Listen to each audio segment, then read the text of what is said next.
오늘은 디모데후서 4장 1절부터 공부 부흥회를 시작하겠습니다. 우리 4장 1절 다 같이 읽으십시다. 하나님 앞과 살아있는 자와 죽은 자를 심판하실 그리스도 예수 앞에서 그가 나타나실 것과 그의 나라를 두고 엄히 명하노니. 여기에 바울 선생은 디모데에게 명령을 하실 때 놀라운 하나님의 권세와 위엄을 들어서 말씀을 했습니다. 하나님 앞과 살아있는 자와 죽은 자를 심판하실 그리스도 예수 앞에서, 그렇게 말합니다. 하나님 앞에서, 하나님을 대변해서 명령을 내리는 것이니 그보다 더 의미한 명령이 어디 있겠습니까? 대통령께서 하신 말씀을 직접 대통령이 하시지 않으시고 대변자가 나와서 기자들에게 말을 전하는 것처럼 바울 선생은 하나님을 대표해서 하나님의 성령을 힘입어서 디모데에게 명령하는 것이니, 그 명령이 가벼운 명령이 아니라, 바울 선생이 하는 명령이 아니라 하나님이 바울 선생을 통해서 하는 명령이다. 하나님 앞에서 대행하는 명령이라는 것입니다. 그리고 살아있는 자와 죽은 자를 심판하실 그리스도 예수 앞에서, 예수님은 산 자와 죽은 자를 심판하십니다. 언제 하느냐? 그리스도의 재림하실 때 심판하는 것입니다. 사람들은 생각하기를 이 세상에 악이 이렇게 성행하는데 왜 하나님이 가만히 보고 계시느냐, 그렇게 묻는 사람이 많습니다. 예를 들어 말하면 9.11 사태, 미국 상둥이 빌딩이 무너져서 수많은 사람이 죽었는데 왜 그것을 하나님은 막지 않았느냐? 그 테러 집단들이 비행기를 납치해서 그 상둥이 빌딩에 출몰하는 것을 막을 수가 없었더냐? 왜 살인 강도가 무고한 시민을 붙잡아서 죽이는데도 하나님은 보고 계시느냐? 그런 질문을 하는 것입니다. 하나님께 책임을 돌립니다. 실상은 하나님이 책임질 일이 아닌 것입니다. 왜냐하면 하늘은 하나님께서 하고 땅은 인생에게 주었습니다. 이 땅을 하나님이 일정 기간에 주었습니다. 아담과 하와에게 일정 동안 이 땅을 주었는데 아담과 하와가 마귀에게 이것을 넘겨주었기 때문에 아담과 하와가 마귀와 짝을 지어서 이 세상을 악하게 지배하는 것입니다. 테러가 일어나고 살인가 일어나고 강간이 일어나고 흉악한 일들이 일어나는 것은 하나님이 그렇게 하는 것도 아니요, 하나님이 못 돌봐주어서 그런 것이 아닙니다. 하나님의 때가 오지 않았었습니다. 지금은 악한 자의 때인 것입니다. 온 세상은 악한 자에게 속해 있기 때문에 악한 자들이 다스리는 때가 와 있기 때문에 하나님이 다스리는 때가 아닙니다. 하나님은 오직 이 땅에서 십자가의 보혈을 통해서 3대 재앙인 영혼의 죄악을 용서하시고 병을 고치시고 저주에서 해방시키는 일을 하시되, 주님은 이 땅을 지배하는 역사는 재림하실 때 하시는 것입니다. 이 땅을 완전히 접수하실 때는 주님이 재림하실 때 접수하셔서 마귀와 모든 악을 다 멸하고 사망과 음부를 불과 요항으로 타는 못에 던져버리는 것입니다. 때가 오직이지 않았습니다. 지금은 마귀의 때인 것입니다. 악한 자의 때인 것입니다. 그러므로 우리가 말세 주님 오실 날을 기다리는 것은 이 악한 마귀의 때가 끝나고 주님이 직접 다스리는 때가 오기를 기다리는 것입니다. 지금 주님이 직접 다스리는 때가 아닌데 일어난 일들을 자꾸 주님께 책임지면 어떻게 하는 것입니까? 지금은 악한 마귀가 악한 사람들과 더불어서 이 세상에 악을 가져오기 때문에 하나님과는 무관한 것입니다. 하나님이 일어나고 있는 사건을 다 알고 계시지요. 계시지만은 하나님이 통치하는 때가 아닌데 어떻게 하는 것입니까? 하나님이 통치하는 때가 오면 하나님은 직접 다스리겠지만 하나님은 지금 하나님이 다스리는 때가 아닌 것입니다. 오직 하나님이 인생사에 간섭하는 것은 성도들이 기도하고 부르실 때 나라가 임하옵소서, 나라가 임하옵소서, 하나님 나라가 임하소서, 하나님의 지배력이 나타나 주시옵소서, 뜻이 하늘에서 이루는 같이 땅에서 이루어지려고 기도할 때 하나님은 중간중간 악의 세계 속에서 개입해 주시는 것입니다. 성도의 기도를 통해서 하나님은 국가와 사회에 일어날 일들에 대해서 개입해 주시지, 그것도 성도가 기도하지 아니하면 하나님이 개입하지 않습니다. 그렇게 정해져 있는 것입니다. 성도들의 기도를 통해서 하나님은 역사상에 개입해 주시고 그 이후에는 악한 때가 끝날 때까지 기다리는 것입니다. 하나님도 기다리는 것입니다. 하나님도 몹시 속상해 하시지요. 상둥이 빌딩이 무너지고 수많은 사람이 죽는 것, 전쟁이 일어나서 수많은 어린이와 부녀자들이 죽임을 당하는 것, 이런 것을 주님 보고 얼마나 가슴 아파합니까? 하나님이 한 일이 아니고 사탄과 악한 사람들이 하는 행위인 것입니다. 그들의 심판이 언제 오느냐? 주님 재림하신 날 심판하는 것입니다. 왜 하나님이 저 사람들에게 벼락을 때리지 않느냐? 왜 하나님께서 지인이 일어나서 다 죽여버리지 않느냐? 그런 질문을 하는데 그 때가 오는 것입니다. 심판의 때는 주님 재림하시는 그때 심판의 때가 오는 것입니다. 그때까지 우리는 참고 기다려야만 하는 것입니다. 그때까지 참고 기다리는 겁니다. 예수님이 십자가에 못 박에 몸치고 피 흘린 것은 이 흉악한 자들을 다 구속하기 위해서 주님이 그렇게 하신 것인데, 이 악한 자들이 때가 오기 전에 온갖 흉악한 일을 다 행하는 것입니다. 주님은 그때를 기다려서 그날에는 심판하시는 것입니다. 인간이 행한 모든 죄와 악을 하나도 없이 심판하시고 산자와 죽은 자를 주님이 다 심판할 것은 하나님의 때가 올 때인 것입니다. 하나님의 때가 언제 오느냐? 주님이 강림하실 때, 주께서 호령과 천사장의 고함과 하나님의 나팔로 친히 하늘을 쫓아 강림하실 그때 마귀의 때는 끝나고 주님의 때가 시작되는 것입니다. 그때 이 땅에 눈물과 근심과 탄식과 이별하는 것이나 고가는 것이나 앓는 것이나 죽는 것이 다 심판을 받고 사라지고 주님 앞에서 영생 무궁복락이 시작되는 때가 온 것입니다. 그 때가 오기 전에 지금은 우리는 예수 그리스도 안에서 성령으로 어느 정도의 재앙에서 해방을 얻습니다. 아담과 하와가 타락할 때 가져온 3대 재앙, 영혼의 죽음의 재앙, 저주의 재앙, 질병과 육체의 죽음의 재앙, 이런 부분적인 재앙에서 예수 그리스도로 말미암아 구원을 받고 도움을 받지만은 악의 세력에서 완전히 면해지지는 않습니다.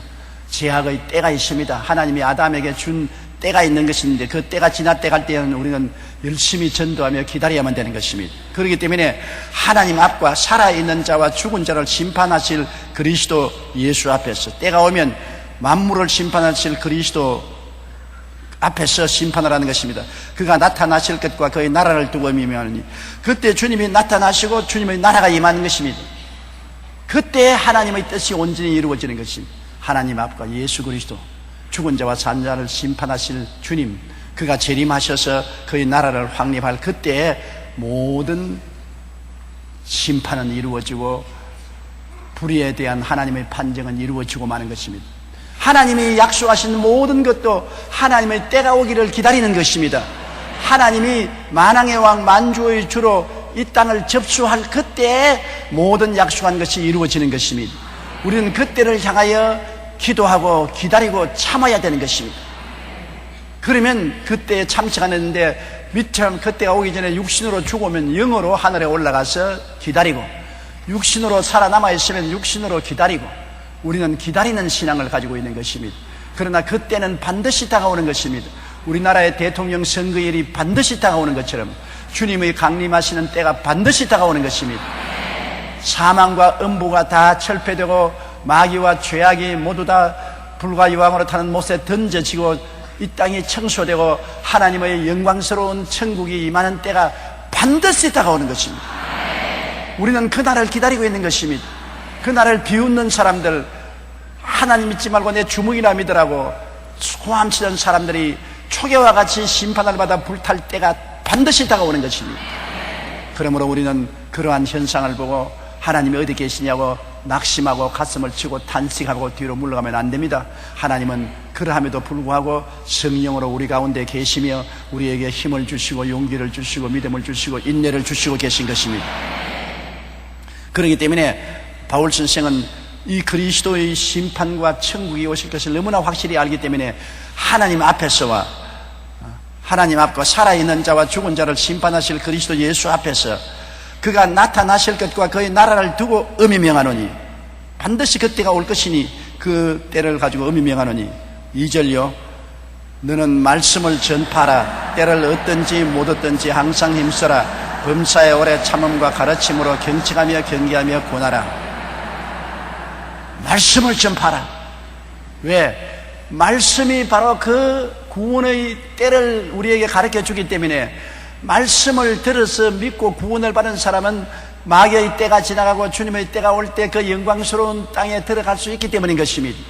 마귀의 때에 마귀 세상의 죄가 흥청망청 좋다고 육신의 정욕과 무고의 정욕과 일상 자랑을 따라 살던 사람들은 모두 다 심판을 받아 불꽃 가운데 탈 때가 오고, 참고 견디고 주님을 믿고 기다린 사람에게는 천국의 만복이 임하는 때가 오는 것입니다. 그러므로 그 때를 얻기 위해서는 예수 그리스도의 복음의 말씀을 듣고 구원을 받아야 되는 것입니다. 이 땅에서 예수님의 십자가 대속의 은총을 받아 듣고 구원을 받아야 돼요. 그런데 믿음이란 들으면서 나며 들으면 그리스도의 말씀으로 말미암습니다. 내가 전파를 받지 않고야 어떻게 믿을 수 있습니까? 모르는데 어떻게 믿어요? 알아야 믿지요. 그렇기 때문에 우리 예수 믿는 사람의 할 사명은 안전하 선하 전도하는 것입니다. 주님의 날이 온다. 심판의 날이 다가온다. 모든 죄악을 지은 사람들이 초계같이 불타고 믿는 자들이 영광스럽게 변화되어 구원받는 주의 날이 온다. 그러므로 준비하라. 우리가 늘 말할 것입니까? 우리가 지진이 올 거다 안다면은 모든 사람에게 지진이 온대요. 준비하세요. 홍수가 올 줄 알면 홍수가 온대요. 준비하세요. 우리가 그런 말을 하지 않겠습니까? 우리가 알고 있다면은. 그런데 우리는 반드시 세상을 심판할 그날이 다가오고 천국이 다가올 것을 알고 있기 때문에 사람들에게 심판의 날이 옵니다. 천국의 영광이 다가오는 때가 오는 것입니다. 준비하세요. 예수 믿고 구원받으세요. 준비하세요. 그 말씀을 전파해야 되는 것입니다. 그러므로 바울 선생께서는 자나 깨나 이 말씀을 전파하라고 말한 것입니다. 우리 예수 믿는 사람 중에 희한한 것은 예수 믿고 구원받았어도 한 번도 말씀 읽거나 기도하지 않고 사는 사람이 희한한 사람이고, 또 희한한 사람은 예수 믿고 구원받았으면서도 남보고 예수 믿고 구원받고 장차 다가올 심판과 구원을 준비하라고 전도 안 하는 것도 희한한 일인 것입니다. 여러분은 희한한 사람 아닌지 몰라. 예수를 믿었으면 하나님과 교통하기 위해서 말씀을 읽고 기도해야 되는 것입니다. 말씀 읽고 기도 안 하면 마음이 말라져요. 여러분, 아무리 건강한 사람이도 밥 먹고 물 마시지 않으면 영양실조가 되어서 기진맥진하고 죽습니다. 아무리 열심히 교회 왔다 갔다 형식적으로 하더라도 말씀을 읽고 기도하지 아니하면 영혼이 말라 죽습니다. 영양실조가 걸리는 것입니다. 예수 믿는 사람은 모름지기 말씀을 읽고 늘 기도하는 것을 게을리하지 말아야 될 것은 우리가 매일 밥 먹고 물 마시는 것과 한 가지인 것입니다. 그리고 예수 믿는 사람이 반드시 전도해야 될 것은 내가 하나님 앞에 구원을 받았은즉 구원의 빚을 갚는 격으로도 열심히 전도해야 되는 것입니다. 내가 열심히 일한다고 해서 여러분 영원히 사는 건 아닙니다. 조용기 목사도 여러분에게 늘 말씀을 전하지만은 매일같이 개인적으로 하나님과 앉아서 말씀을 읽고 묵상하고 하나님과 대화하는 기도를 안 하면 내 마음이 메말라져 버린 것입니다. 하루도 안 하면은 마음이 메말라지는 것입니다. 매일같이 마음이 축축하게 생명수로 적셔 있는 것은 말씀을 읽고 묵상하고 기도하는 시간을 가지기 때문에 매일 마음이 은혜로 충만해지고 말씀을 전할 때도 능력이 있게 되는 것입니다. 그러므로 여러분, 말씀을 전파하기 위해서는 내가 말씀을 읽고 묵상하고 기도해서 말씀으로 은혜를 받고 그 다음에는 말씀을 전파해야 되는데, 때를 얻든지 못 얻든지 항상 힘쓰라. 때가 있어서 좋은 때가 올 때는 전도하고 좋은 때가 안 오면 전도 안 하겠다고 하지 말고 언제든지 전도하라. 언제든지 기회를 만들어서 전도하라는 것입니다. 여름철에만 전도하지 말고 겨울철에도 전도하고, 봄에만 전도하지 말고 가을에도 전도하고, 기분 좋을 때만 전도하지 말고 기분 나쁠 때도 전도하고, 때를 얻든지 모르든지 무시로 전도하라는 것입니다. 우리가 무시로 기도하는 것처럼 무시로 전도해야 되는 것입니다. 전도는 정말 귀중한 것입니다. 여러분 다 예수 믿게 된 것은 전도를 받아서 예수 믿게 되었지 않습니까? 그 누가 여러분 위해서 전도해 주었기 때문에 구원받았거든. 또 여러분도 그 누구에게 전도해야 그 사람이 구원을 받을 수가 있는 것입니다. 그러므로 우리는 우리가 전도를 통해서 구원을 받은 은총을 입었으므로 이 빚을 갚아야 돼요. 때를 얻든지 못 얻든지 전도해야 되는 것입니다. 우리 여의도 순복음교회 지역장, 구역장은 왜 유명하냐? 전도 잘하기로 유명한 것입니다. 열심으로 사람들에게 씨를 뿌리는 것입니다. 전도라는 것은 당장 열매를 거두지 않습니다. 농부가 씨를 뿌리고 난 다음 당장 트럭을 가지고 와서 추수를 하는 건 아닙니다. 씨를 뿌리고 난 다음에 가꾸고 오래 기다려야 되는 것입니다. 정말 마음이 답답할 때가 많아요. 씨를 뿌려놓고 가꾸는데 시간이 걸리고 오래 기다림으로 답답할 때가 있지만은, 그러나 반드시 씨를 뿌려놓으면 언제고 거둘 수가 있는 때가 오는 것입니다. 너는 말씀을 전파하라. 때를 어떤지 모르든지 항상 힘써라. 여기 힘을 써라 했는 것입니다. 가만히 있다고 되는 것이 아니라 힘을 쓰고 애를 써라. 노력을 하라는 것입니다. 내가 힘을 쓰고 애를 써서 시간을 내고 물질 들이고 노력해야 주의 사업을 할 수 있는 것입니다. 그러므로 말씀을 전파하되 때를 어떤지 모르든지 항상 힘쓰라고 말했습니다. 그리고 범사에 오래 참음과, 복음 전가할 때 참아야지요. 복음 전가할 때 성급하게 복음 전하면 복음이 전거되지 않습니다. 한 번 전도하고 또 거부당하면 또 가서 전도하고 또 거부당하고 3번 가서 전도하고 거부당하고 계속해서 전도를 하는 것입니다. 물건 사러 가면 물건 파는 사람에게 예수 믿으라고 전도하고 난 다음에 나는 안 믿어요. 그러면 또 허허 웃고, 그 다음 또 가서 또 전도하고, 또 구박당하면 또 다음 또 전도하고, 오래 참아야 돼요. 나중에 몸서리가 나도록 전도를 해야 돼요. 저 사람 오면 몸서리가 난다. 도저히 예수 전도하고 견디지가 못하기 때문에 한번 따라가 보자. 그렇게 되는 것입니다. 전도라는 것이 한 번 문을 두드려서 되는 것이 아닙니다. 문을 안 열어주는 사람 자꾸 계속 문을 두드려야 돼요. 성경에 보면은 밤에 친구가 왔는데 먹일 것이 없어 떡 3덩어리를 구하러 이웃집에 가니까 이웃집이 이미 밤이 늦어서 집안일을 다 끝마치고 불 끄고 잠자리에 들어간지라, 친구여, 내 친구가 밤중에 왔는데 먹일 것이 없으니 떡 3덩이만 빌려달라. 그러니까 대답하기를 이미 밤이 늦었고 애들과 함께 다 잠자리에 들었으니 내일 아침에 오너라. 지금은 일어나서 줄 수 없다. 그러니까 돌아갔느냐요? 안 돌아갔지요. 친구여, 떡을 주소서.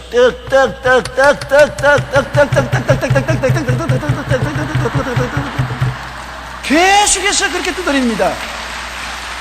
그러니까 안에 있으니까 잠을 잘 수가 없어요. 차라리 떡 3덩어리 주고 자는 게 낫지. 내버려 놓으면 새벽까지 두드리겠단 말입니다. 그래서 일어나서 친구이기 때문에 주는 것이 아니라 시끄러워서 준다고. 그러면서 떡 3덩어리 주었다고 예수님께서 우리가 기도할 때도 그렇게 하라고 말하는 것입니다. 우리 주님 시끄러워서 견딜 수가 없을 정도로 주님께 매달리라는 것입니다. 기도를 여러분 한두 번만 하지 말고 매달려야 되는 것입니다. 왜냐하면 여러분의 기도를 방해하는 마귀가 있습니다. 억척같이 여러분의 기도를 방해하고 막습니다. 첩첩이 막고 있어요. 그 마귀의 진을 뚫고 들어가는 데는 여러분 계속적인 부르짖음과 기도가 필요한 것입니다. 그러므로 과부가 불의한 재판관에게 나가서 기도할 때 누가복음 18장에 있는 말씀대로 내 원수에 대한 원한을 갚아주소서, 내 원수에 대한 원한을 갚아주소서, 내 원수에 대한 원한을 갚아주소서. 아무리 해도 불의한 재판관이 거들떠 보이지도 않습니다. 과부고 백도 없고 돈도 없고 아무 능력도 없는 사람에게 뭐 내가 돌봐주느냐. 나중에 말하기를 내가 이 여자의 간청을 들어주겠다. 왜냐하면 그렇지 않으면 밤낮 와서 나를 괴롭힘으로 견딜 수가 없다. 내가 괴로워서 견딜 수 없으니 갚아주겠다. 그리고 하나님 말씀하기를 이 불의한 재판관의 말한 것을 들으라. 하물며 하나님께서 그 밤낮 부르짖는 택하신 자들의 기도를 들어주지 않겠느냐. 그렇게 말씀하는 것입니다. 밤낮 부르짖어야 돼요. 여러분 기도의 제목을 가지고서 한두 번 기도하고 그만두면 안 돼요. 하루 종일 기도하고 밤새도록 기도하고 낮새도록 기도하고 일주일 내내 기도하고 한 달 내내 기도하고 필요하면 10년도 기도하고 20년도 30년도 기도해야 돼요. 부모의 구원을 위해서 30년 동안 기도해서 부모가 회개하고 나왔다는 이야기를 제가 종종 듣습니다. 그러므로 범사에 오래 참고 가르침으로 오래 참고 가르친다. 그리스도의 복음을 가르치는 것입니다. 안 믿는 사람은 처음부터 하나님의 심판과 천국에 강림하시는 기초로부터 가르치고 예수 그리스도의 십자가의 보혈로 말미암아 구원받은 오중복음과 삼중 축복을 기초로부터 가르치요. 가르치려니까 난 뭐 가르칠 줄 모른다. 성경 창세기부터 가르치러까지 너무 방대하기 때문에 몰라요. 어떤 사람 보고 당신 뭘 믿습니까? 그러니까 성경을 믿습니다. 성경 뭘 믿습니까? 목사님이 알지 나는 몰라요. 그러면 안 돼요. 우리 예수 믿는 사람들은 성경 전체를 축약하면 뭐라고요?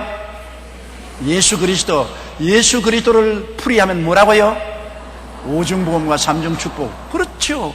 가르칠 수 있는 것은 성경 전체가 다 예수님을 설명하는 것이라고 알면은 성경 구절을 예수님께 대입하면 되는 것이고, 예수님은 누구냐? 십자가에 못 박여 우리를 죄에서, 세속과 마귀에서, 병에서, 저주에서, 죽음에서 구원해 주셔서 영원히 잘됨같이 범사에 잘되며 강건하고 생명을 얻되 넘치게 얻게 해주시는 분이라는 것을 알고 있으니까 이 아는 것을 가르치는 거예요.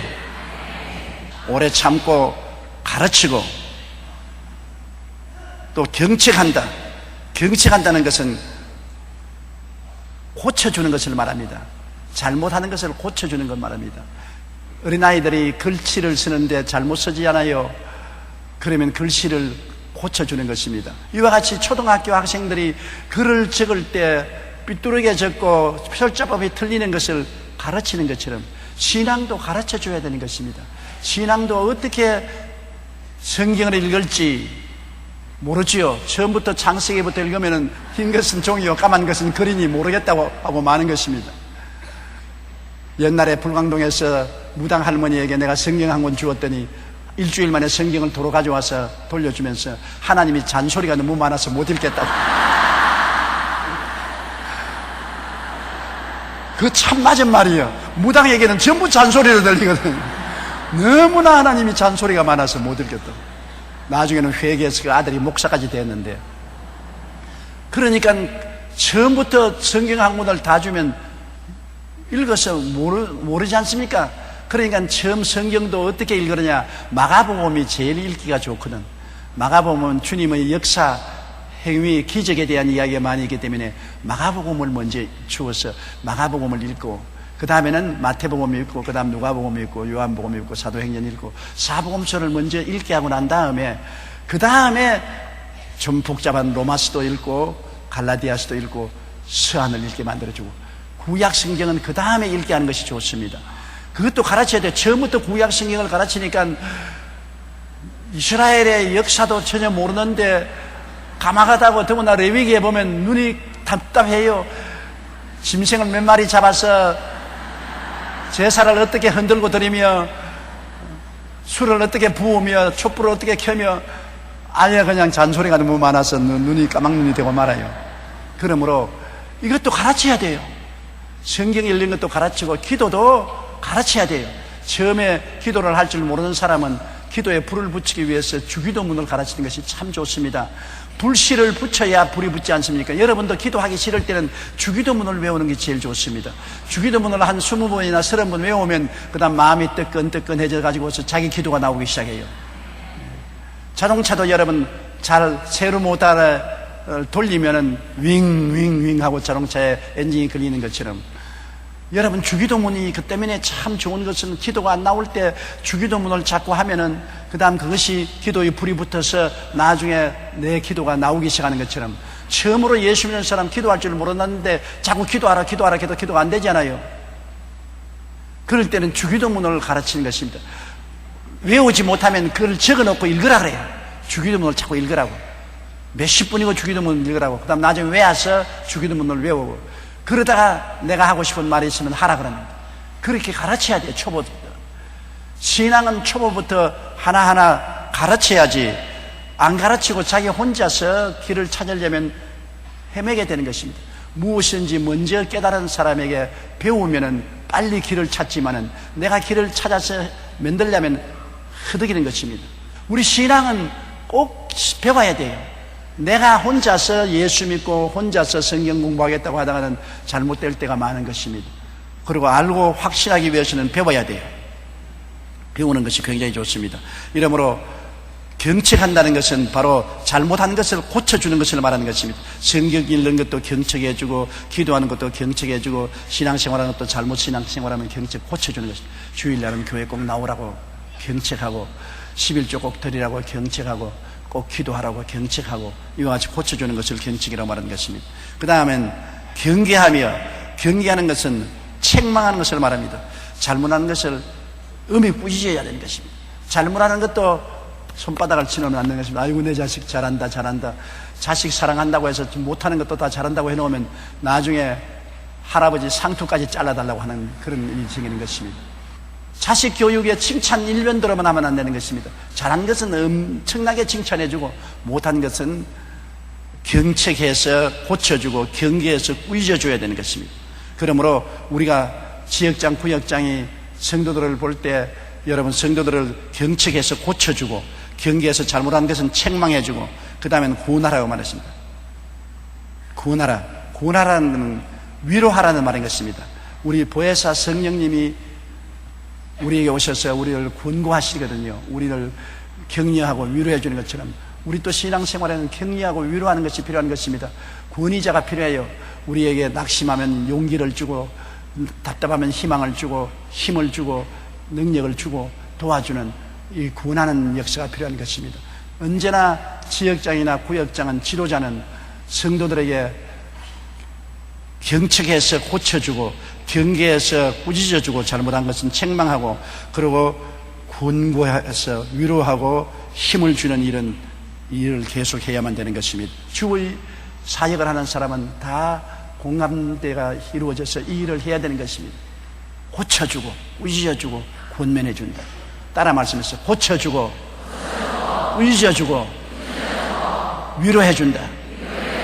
이것은 자식 교육도 똑같이 그렇게 해야 되고 전도해서 초신자들도 똑같이 이렇게 고쳐주고 꾸짖어주고 위로해주는 일을 해야 신앙생활의 구석에 서게 만들어주는 것입니다.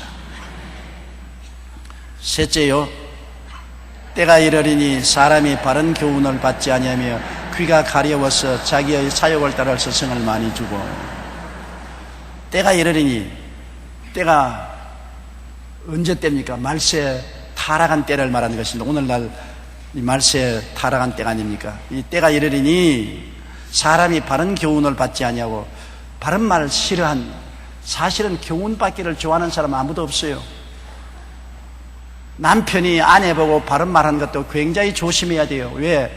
바른 말을 고분고분히 아내가 받아들이면 좋은데 반드시 변명합니다. 변명하면 버림을 당하나 회개하면 용서를 받는 것입니다.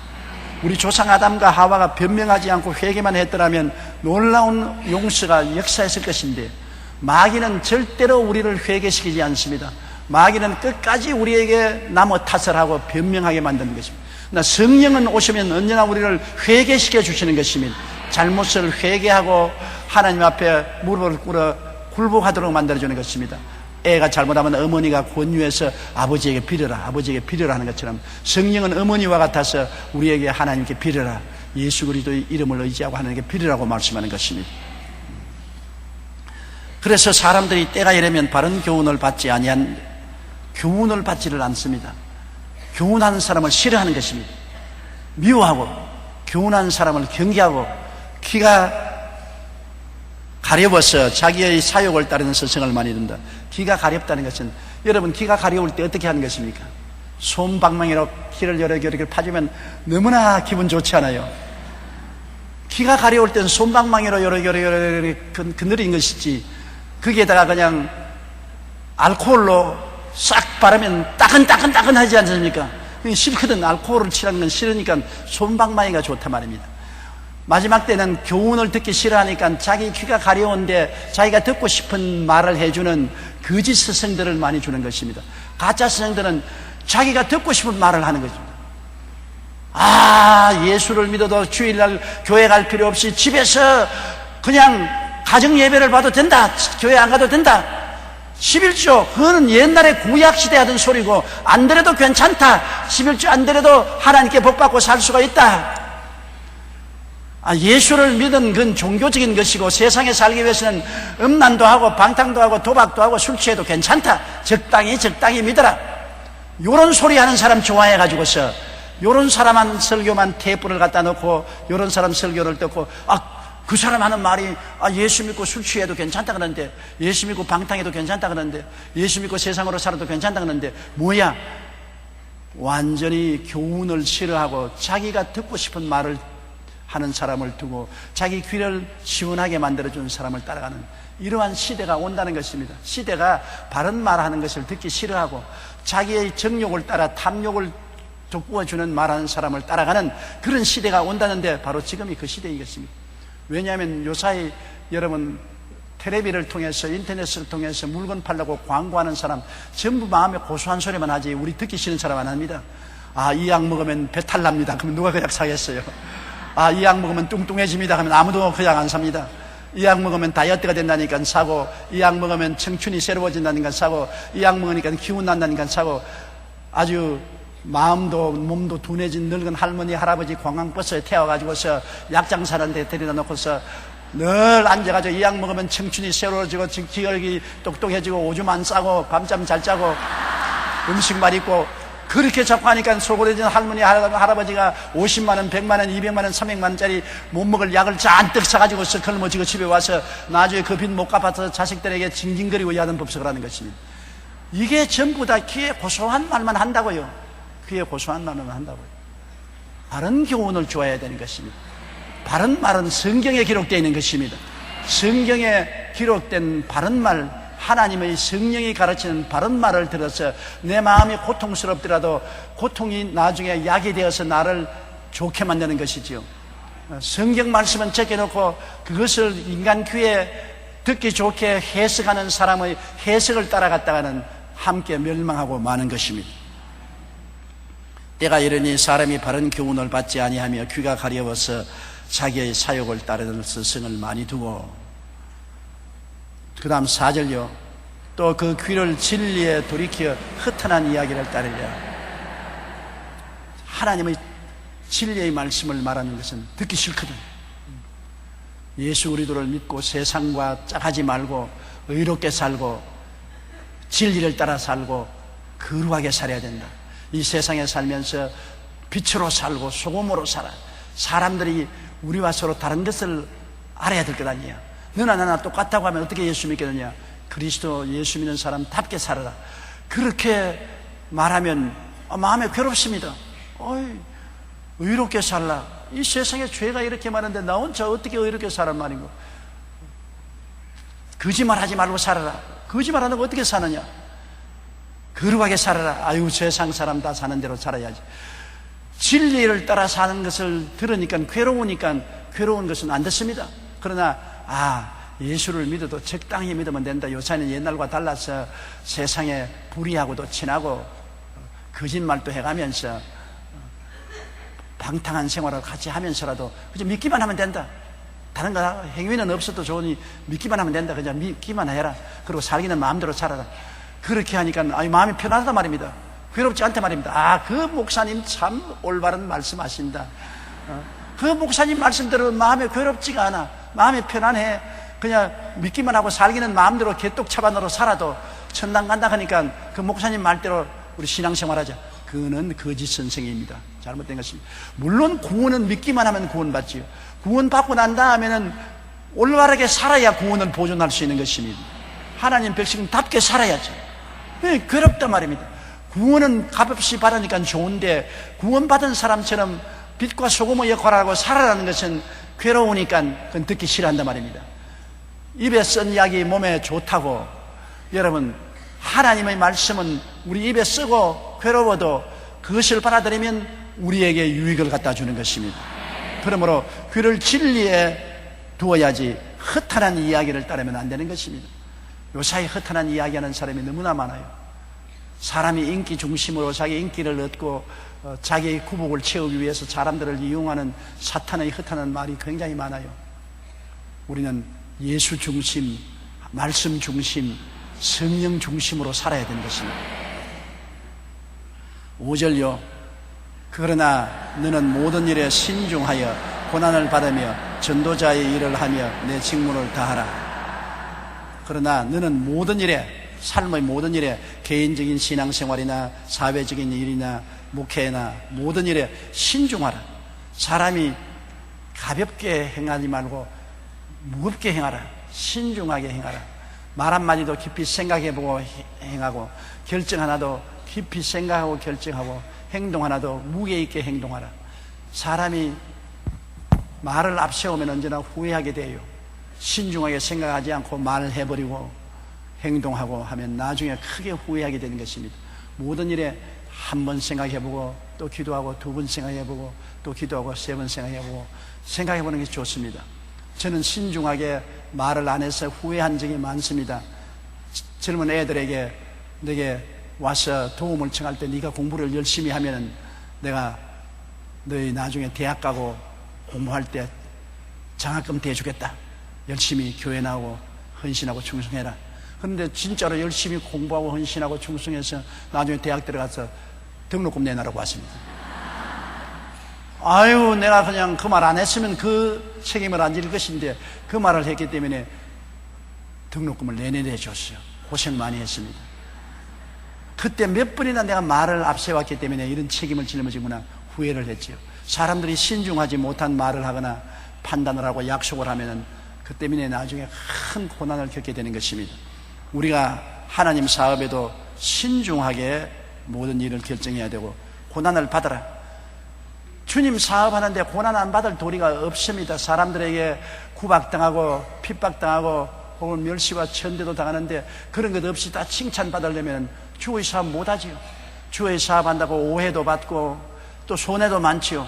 새로운 신자 주께로 인도하고 난 다음에 안 올라는 사람을 주일날 데리고 오려면 어떤 데는 택시비 내줘야 되고 밥 사줘야 되고 온갖 시련을 다 겪고 고생을 해야 되는 것입니다. 고난을 받게 돼 있어요. 그런데 이 세상에 사는 것이 고생입니다.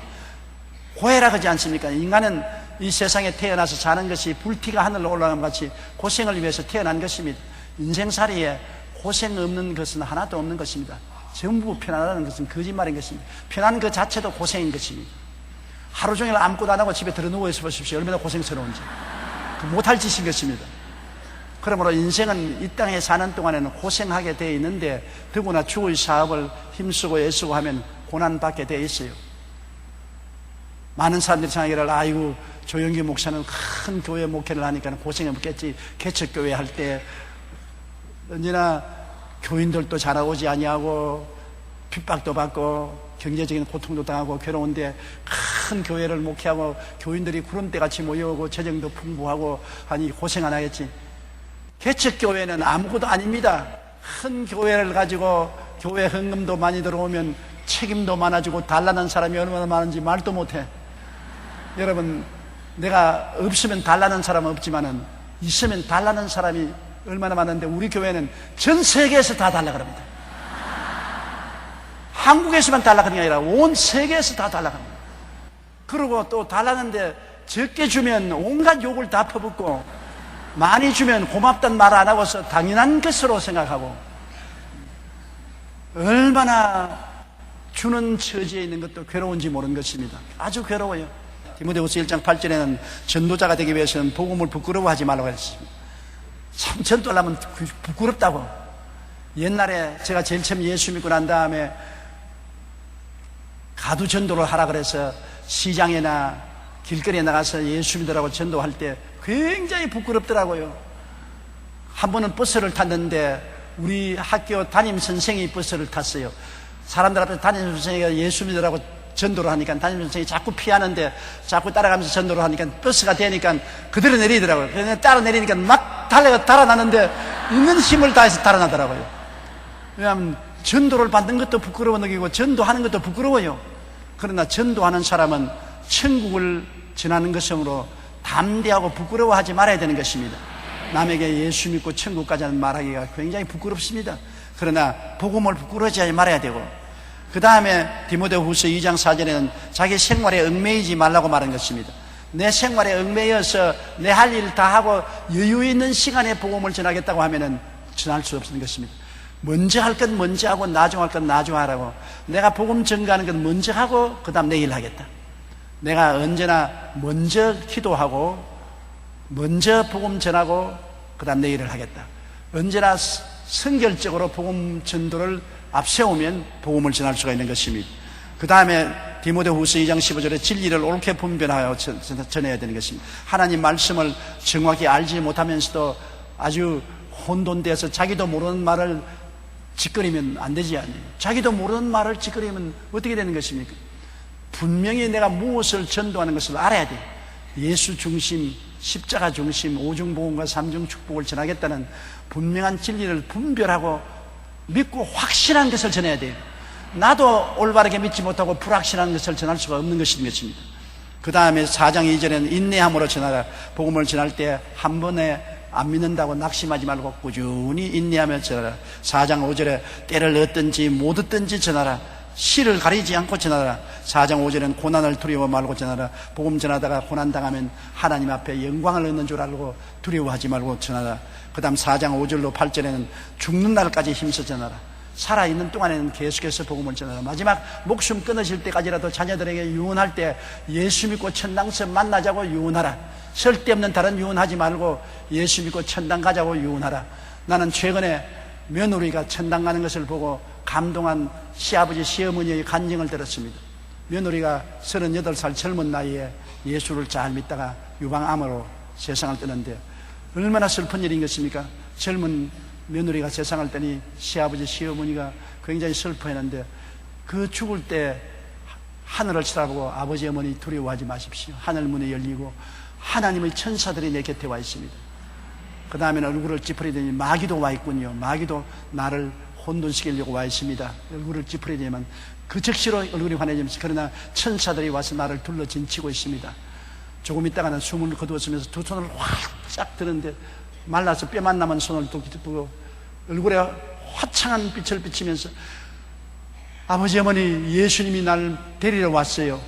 예수님이 나를 데리러 왔어요. 나는 천국 갑니다. 안녕히 계십시오. 그러고 천당 갔다는 겁니다. 그 시아버지 시어머니가 믿음이 별로 좋지 않은 사람이 완전히 부흥이 되었어요. 며느리 죽는 날이 부흥의 날이는 것입니다. 완전히 며느리가 천당 가는 것을 눈으로 보고 난 다음에 그 마음이 뜨거워지고 하나님 살아계신 것에 대해서 열렬해져서 만나는 사람마다 예수 믿고 구원받으라고 전도를 하는 사람이 됐어요. 죽더라도 이렇게 멋있게 죽어야지. 아이고 안 죽을래, 아이고 안 죽을래, 1분만 더 살게, 1분만 더 살게. 그러면 창피하게 짝이 없잖아요. 안 믿는 사람은 그렇게 할지 몰라도 믿는 사람이야 육신의 장막집 벗어버리면 손으로 짓지 않은 영원한 집으로 가는 것인데, 이 땅에 있는 것보다도 너무나 좋은데 겨울철 같은 땅에서 봄날 같은 천국으로 들어가는데 할렐루야 웃으면서 먼저 가니 뒤에 따라오십시오 하고 그러고 가야지요. 죽을 때도 전도하고 죽어야 되는 것입니다. 깨끗하게 전도하면서 영광스럽게 죽는 여러분 되시기를 주님 이름으로 축원합니다.